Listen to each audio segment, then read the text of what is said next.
belum jalani debut, Jordi Amat sudah masuk dalam daftar calon MVP. Performa Spaso bisa jadi mesin gol timnas Indonesia. FIFA kasih sinyal dukung Erick Thohir jadi ketua umum PSSI. Bak Lionel Messi momen Rafael Struijk dikepung 5 pemain Malaga.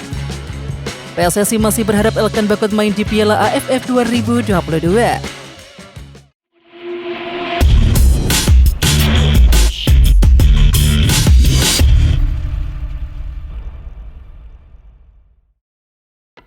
Direktur Teknik PSSI Indra Safri memastikan Ziko Sori batal dinaturalisasi. Hanya Rafael Struijk yang akan diberi kewarganegaraan untuk bela timnas Indonesia U20 di Piala Dunia 2023. Rafael Struijk dan Ziko Sori sebelumnya memang sudah dijajal kemampuannya oleh Sinteyong, yakni saat timnas Indonesia U20 menjalani TC di Spanyol. Keduanya juga sudah dites lewat beberapa pertandingan uji coba. Ternyata, cuma Rafael Struijk yang memikat hati juru formasi asal Korea Selatan itu. Akan tetapi Indra Safri tidak menerangkan mengapa Ziko Sori tidak masuk dalam kriteria. Saat ini skuad timnas Indonesia berkekuatan 26 pemain dari 28 yang dipanggil. Nantinya, dari 28 pemain itu Sinteyong hanya mendaftarkan 23 nama ke Piala AFF 2022. Di sisi lain, Sinteyong menegaskan tak akan memanggil pemain lagi untuk skuad Piala AFF 2022. Tidak ada pemain tambahan dari Liga 1 2022-2023 yang bergulir kembali untuk bisa masuk skuad Piala AFF 2022. Memang sebelum Liga 1 bergulir pun sudah dicek semuanya. Hanya pemain-pemain yang ada di situ saja yang ikut isi, tambahnya. Pelatih timnas Indonesia Sinteyong menegaskan dirinya tidak mencari pemain pengganti menyusul absennya Elkan Bagot di Piala AFF 2022.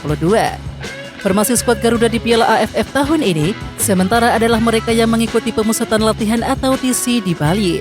Pelatih berkebangsaan Korea Selatan itu juga menyampaikan ia pun tidak melirik pemain lain untuk ditarik ikut AFF selama Liga 1 kembali berlanjut bulan ini.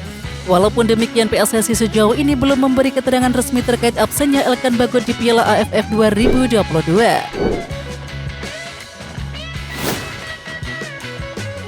Pelatih timnas Indonesia Sinteyong mengaku absennya Elkan Bagot di Piala AFF 2022 menjadi masalah buat skuadnya. Tetapi ia mengaku telah mengantisipasinya. Ia berusaha mengatasi itu dengan mematangkan persiapan skuad Garuda selama sesi pemusatan latihan atau TC di Bali sejak 28 November 2022. Tidak adanya Elkan, saya juga antisipasi dia tidak bisa datang memang jadi masalah juga. Tetapi kami mesti mengatasinya dengan baik, kata Sinteyong. Tanpa adanya Elkan Bagot, Sinteyong masih memiliki banyak opsi, mengingat ada 10 back squad Garuda. Direktur Teknik PSSI Indra Safri berharap Elkan Bagot bisa membela timnas Indonesia di Piala AFF 2022 walau dikabarkan memutuskan absen. Indra pun belum dapat memastikan Elkan Bagot bisa memperkuat timnas Indonesia di Piala AFF 2022. Tetapi saya yakin dengan skuad yang ada sekarang, kita cukup bisa untuk menghadapi minimal pertandingan di fase grup, pungkas Indra. Timnas Indonesia akan mengawali pertandingan grup A melawan Kamboja di Stadion Utama Gelora Bung Karno. Pelatih timnas Indonesia Sinteyong menyatakan Elijah Spasojevic mengubah mindsetnya untuk masuk skuad timnas Indonesia. Spasojevic dicoret dari daftar pemain yang dibawa di Piala AFF 2020 silam. Saat itu Sinteyong menyoroti stamina Spaso yang terlihat kelelahan saat latihan. Kini situasi berbeda. Sinteyong mengaku bila Elijah Spasojevic mengubah mindset demi masuk skuad timnas Indonesia. Saya menantikan Spaso pasti bisa menunjukkan lebih baik dari Spaso yang dulu, tambah Sinteyong. Pemain timnas Indonesia Jordi Amat sudah masuk dalam daftar calon MVP di Piala AFF 2022. Padahal ia belum menjalani debut bersama timnas Indonesia di ajang bergengsi se-Asia Tenggara tersebut. Hal ini tampak dalam sebuah unggahan akun Instagram resmi Piala AFF 2022 @AFF Mitsubishi Electric Cup. Jordi Amat memang menjadi salah satu pemain yang diperhitungkan di Piala AFF 2022 ini. Pasalnya, pemain kelahiran Spanyol ini sudah memiliki banyak pengalaman di Eropa. PSSI bekerja sama dengan Kemenpora untuk menggelar acara yang bertujuan untuk mengupgrade filosofi sepak bola Indonesia atau Vilanesia. Vilanesia ini disiapkan oleh PSSI dan tentu saja mempunyai sebuah harapan besar di masa depan. Salah satunya timnas Indonesia berlaga di Piala Dunia 2034. Berbicara tampil di Piala Dunia 2034 merupakan proyek jangka panjang bagi PSSI. Untuk jangka pendek, PSSI sudah menyiapkannya dan terbukti beberapa prestasi diperoleh, salah satunya timnas U16 Indonesia juara Piala AFF U16 2022. Pengamat sepak bola yang juga founder Football Institute Budi Setiawan menyebut adanya sinyal dari FIFA yang mendukung Erick Thohir maju sebagai Ketua Umum PSSI. Sinyal yang dimaksud adalah tampilnya Menteri BUMN tersebut pada postingan akun media sosial resmi FIFA yang mengomentari laga final Piala Dunia 2022. Tentu ini tidak dapat dianggap sepele, karena sejauh ini mungkin hanya Erick Thohir sosok non-player football yang masuk dalam official IG akun World Cup tersebut. Hal tersebut sekaligus menunjukkan bahwa hubungan Erick dengan FIFA bukan hubungan yang biasa. Menteri BUMN Erick Thohir mengejutkan para pecinta sepak bola Indonesia setelah muncul dalam akun resmi FIFA.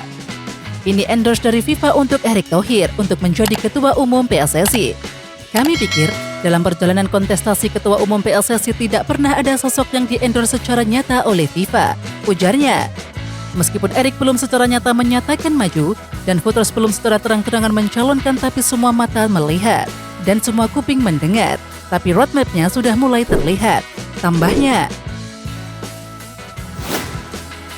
calon pemain naturalisasi timnas Indonesia U20 Rafael Struijk pernah memperlihatkan aksi menawan ketika menjalani laga uji coba yang berlangsung di Eropa. Laga yang berlangsung di Marbella Football Center Spanyol Kamis 24 November 2022 itu, Rafael Struijk layaknya Lionel Messi harus mendapatkan penjagaan ketat dari 5 pemain Malaga U19. Rafael Struijk bisa dibilang menjadi pesepak bola yang berbahaya, sebab dibutuhkan jumlah pemain yang tak sedikit untuk bisa menghentikan pergerakannya di atas lapangan. Striker timnas U20 Indonesia yang membela PSS Sleman Hoki Caraka mengaku tak gentar ketika harus bersaing dengan pemain naturalisasi Rafael Struijk. Walaupun dia naturalisasi, kalau malas-malasan di latihan, ya Sintayong ngasih kesempatan buat saya, tambahnya.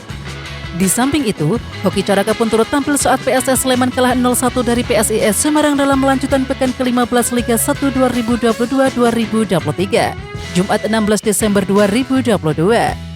Hoki Caraka jadi salah satu pemain timnas U20 Indonesia yang dapat menit bermain lebih saat Liga 1 kembali bergulir.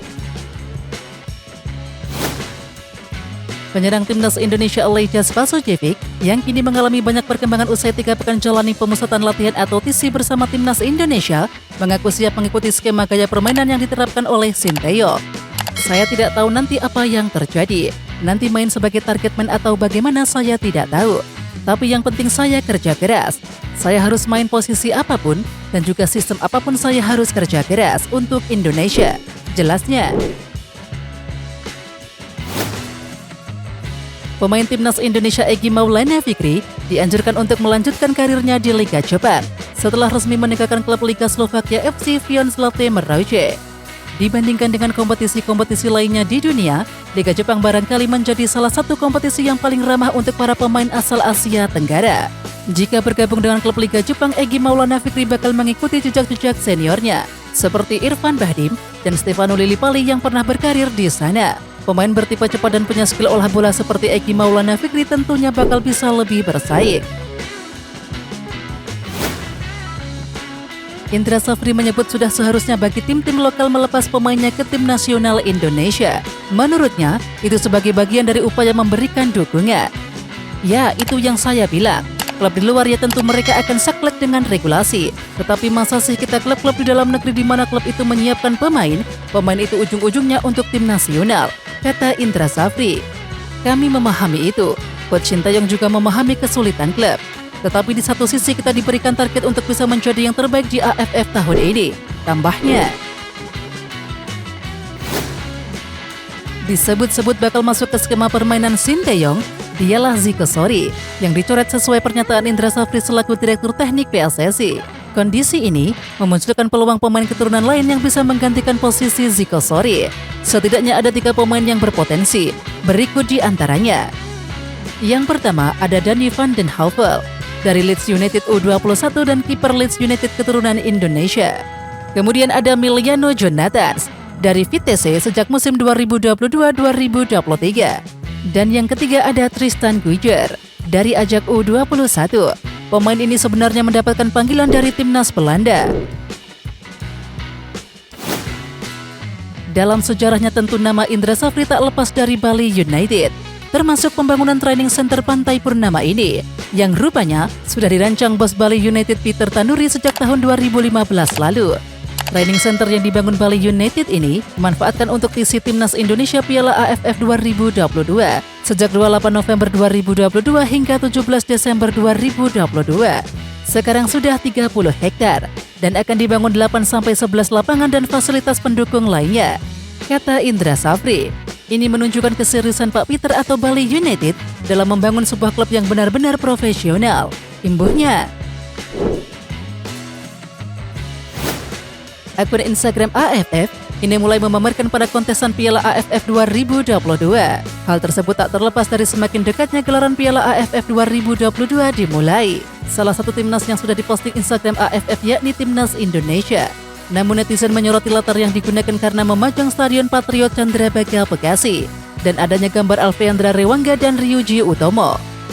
Ganti editor, gambar pemain salah, gambar stadion salah, tulis salah satu netizen. Oke Timnas Lovers, siapa kita? Kita Indonesia. Ayo kita dukung terus sepak bola tanah air Indonesia. Jangan lupa dukung terus Garuda Raya Channel dengan subscribe, like, dan komen karena saran dan kritik kalian sangat bermanfaat untuk perkembangan channel ini. Tungguin video selanjutnya dari Garuda Raya Channel. Salam olahraga.